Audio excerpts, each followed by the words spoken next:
Hey girl, we made it to Wednesday and it's time to unwind. Welcome to Conversations of Truth podcast. I am Jaquila and you have entered a judgment-free zone. On last week's episode, y'all got to know a bit about me and the expectations for the show was set. Well, today we'll learn so much more in hopes that it will help you. On today's episode, we are discussing how our perspective and mindset tends to change as we make our quest through life and some of the things that influence that change. As a preface, I am not a therapist. However, I can reassure you that life has hit me and each lady who joins us hard. Some harder than others, but that doesn't stop us from pushing forward. Okay, now let's get into the show. As I reflect on life, I can say that life took a major change for me over different time periods, and each time required me to leave a place of comfort. These particular moments would be one when I went off to college, when I joined the military. I moved to Nevada for a period of time, and then I moved back to Virginia. And I'm going to go over each moment and exactly how they affected my thought process and, in a sense, made me who I am today. So, starting off with going to college. I attended college at North Carolina Central University, which is a HBCU, along with my best friend. And in college, I was finally on my own, thinking I was grown. And again, it was a HBCU, so of course there was parties all the time. You can catch us in a party or club from Wednesday to Sunday, literally. I was barely applying myself and making a lot of bad decisions. So we can kind of fast forward to my sophomore junior year when I had my first major breakup, and it wasn't with a boy, it was my best friend. Like when they say nothing hurts worse than breaking up with your friend, it's so true. Like no guy could ever compare to our breakup. Me and her had been best friends since at least our sophomore year in high school. She was more than a friend to me. She was like my sister. Um, and through this whole situation, I kind of became outcasted because we had a lot of mutual friends. And at the time, I was non-confrontational, so I just let it be. I pretty much became a loner. And who would have known that that's exactly what I needed? While still hurt and learning to be dependent on myself to maintain happiness, I went to the nearest recruiting office and joined the Navy. It wasn't my first choice, but I had to get out of North Carolina. And this leads me into the next life-changing moment of mine, which was joining the military. So after I joined the military, I realized that, hey sis, you are not as disciplined and structured as you thought. I began to hang around older people. I was experiencing things and lifestyles that I had never seen before. In this phase of my life, I learned a lot about financial responsibility. I was beginning to see more successful marriages. So with financial responsibility, I was learning how to pay off debt and budget. With seeing successful marriages, because I didn't witness it growing up, I began to desire marriage. And by 25, I no longer wanted to engage in relationships that were unfulfilling, the situationships and the sneaky links, but they weren't called that back then. So I remember breaking up with my boyfriend at the time because I felt like he was holding on to hoop dreams while life was passing him by. And I felt bad when doing so, but now that I look back on it, I feel like that was my first step forward to understanding how not to settle. Even though I may have backtracked since then, that was my first realization. Like, hey, you ain't got to stay here. Like, you can move on. You're still young. You have time. And that's what I did. So after my time in Virginia, I had gone on a deployment, came back, and I got orders to Nevada. So anybody that knows about Fallon, Nevada, is going to identify what I mean or identify with what I mean when I say that it was complete isolation. It was probably 10,000 people in the little town alone, and maybe less than 1% of that were Black people. So you can understand how I stood out like a sore thumb. Anyways, with that isolation, I began to work out more, fit life, I engaged in more self-care, self-love, learning how to date myself, go out by myself, be comfortable with my company, enjoy my company. It was a whole vibe.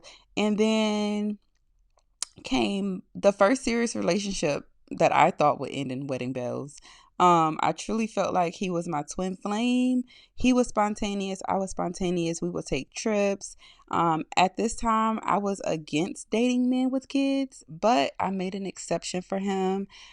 He was family oriented. His mom loved me, sister loved me, the whole 9 yards. So, y'all, we engaged in this long distance relationship because he stayed in Washington, but we made it work. And we made it work until it didn't work anymore. He moved to Virginia, and at that point, we kind of fell off. We broke up, and things turned for the worse. I was depressed. It was days where I didn't want to wake up. I just wanted to be shut in the house. I didn't want to go to work. I had never felt this before, aside from when I broke up with my best friend. So I was like, okay, I have to get out of this. I had been talking to my favorite cousin at the time, and I just drew closer to God. My faith grew, and I knew that I still wanted to experience love because I had dreamed of it. So I kept working towards becoming a better me until somebody else came along. This relationship and how it ended was one of the biggest lessons learned in life. So that takes me into moving back to Virginia. Now, remember, I said that this guy who I just broke up with got orders to Virginia. So I'm fighting tooth and nail to get back to Virginia, and it happens. I hadn't told too many people this, but if we're being honest, and y'all promise not to judge me, don't judge me now, girl. I moved back to Virginia with hopes that I could rekindle the old flame with my ex. I'm shaking my head because I know. So while being in Virginia, I'm now pushing 30, and I feel like I'm not going to meet my timelines that I have set for myself. The one I made was, all right, I'll be married and have kids by 27, or be married by 27 and have kids by 30, but clearly that's not what's going on. So I was manifesting this life that I wanted, the husband and all that good stuff. So far, so good, because I had prayed to get back to Virginia. I bought my first house. I paid off my car. I had a healthy social life. Everything was grand. Girl, and then I met someone. And when I met him, I fell head over heels. Like, this man could do no wrong. And I happened to get married by the time I was 30. I was on cloud nine until I wasn't. But the whole time, God was showing me signs, trying to pull me for redirection, but I was adamant that this man was the one. Clearly, he wasn't. I mean, he checked off some of the boxes I journaled for my husband, and then I settled for others. I sat and I had a conversation with my favorite cousin. She's more like my sounding board. I tell her everything, and she helped me to see that I may have been operating out of a place of desperation. We so desperately want stuff that we will almost do anything, and that's not always the best way to go about things. So here I am dealing with shame. And imagine going back to your family and friends, everybody who's rooting for you, they're watching your manifestations come to life, and you have to tell them that you failed. But through healing, I realized although I blatantly disregarded my warnings, I was still learning. I was still learning how to get back to loving me, how not to forget to do so. And I was reminded that I'm a king's kid and he has no perspective of time. So whether I get married again at 35, 37, I can still have everything that my heart desires. His promise still remains true to me.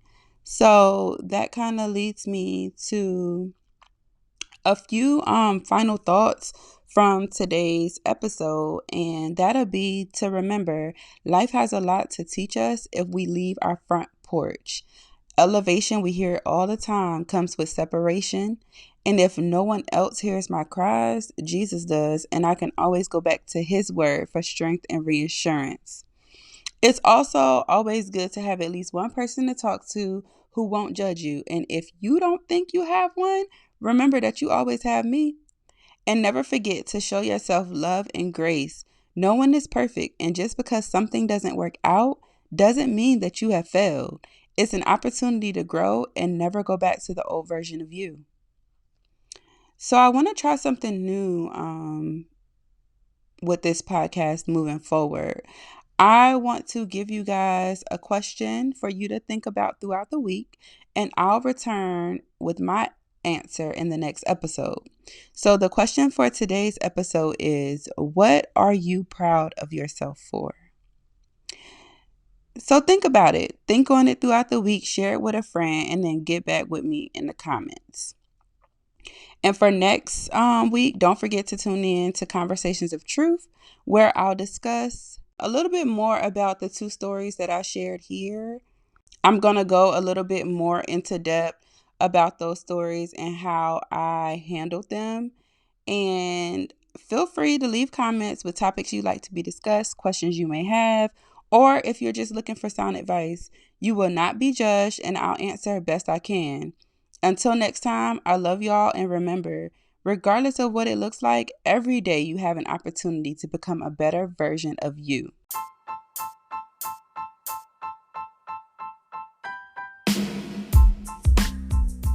Don't forget to subscribe to Conversations of Truth on Anchor and Spotify for notifications of new uploads. And we'll see you next Wednesday. Bye now.